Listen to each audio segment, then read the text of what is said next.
Okay, so let's continue on with our to-do list. We're going to change things up quite a bit here because at the moment, our to-dos just exist on the page. There is no state, there is no array of to-dos, there's nothing stored in a database. Of course, they go away as soon as I refresh, but even worse than that, we never actually have to-dos as a list or as an entity that we can work with. There's no collection of them. There's no types involved. It's just, an LI for each one.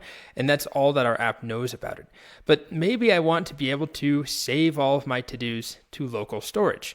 And the way that we could save them to local storage would be if we had all the to-dos as some sort of data structure. If I knew the to-dos at any given point, I had an array of them, then I could save them to local storage in the browser, and then next time we reload this page, we can load them, we can read them from local storage. But in order to do that, I need some sort of centralized state, which is a fancy way of just saying I need them in a list or something. So I'm going to make an array for my to-dos. I'm going to call it to-dos. And what am I going to store in there? What type is to-dos going to be?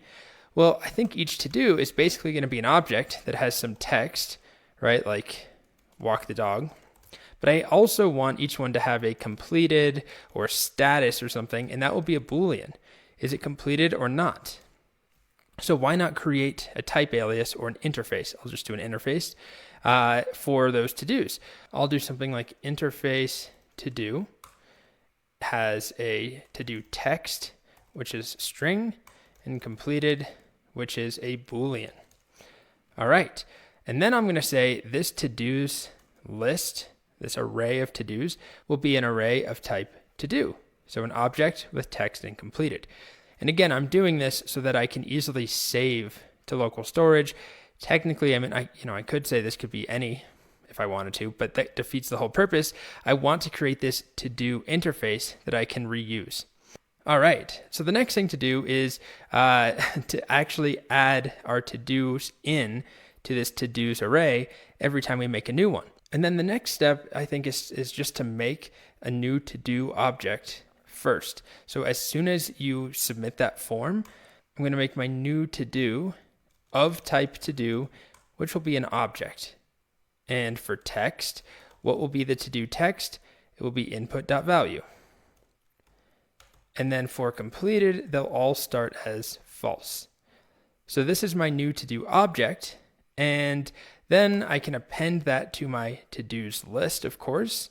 So to-dos.push, new to-do object.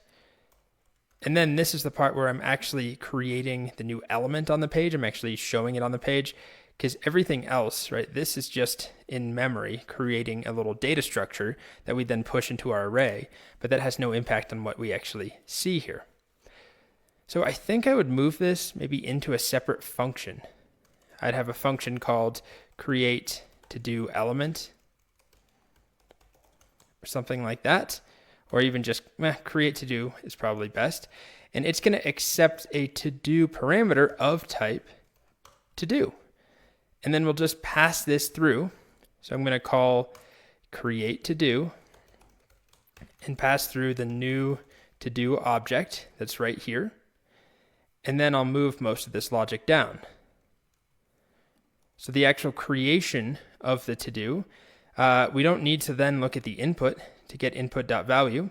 Instead, we have to do.value or .text rather, right? .text. It's part of our interface. So we can access that out, and we don't really need it right here. We'll make our new empty li, we make our checkbox, and then we'll append just to do.text. That's coming here as a parameter. And then we append our checkbox, we append the new li that we just created. And if everything works at this point, we won't notice a difference, except that we'll have this to-dos array behind the scenes. Let's see if it works. If we've messed anything up, let's open up the console, add a to-do. They're showing up on the page just fine. And then what about our to-dos array? There we go. We have our array with 2 elements inside of it, and each one has completed and text. Okay, so next we can integrate this with local storage. We now have an array that is in sync every time we make a new to-do. Then we could save that to local storage, and then of course read from local storage when we load the page. And that is exactly what we'll do next.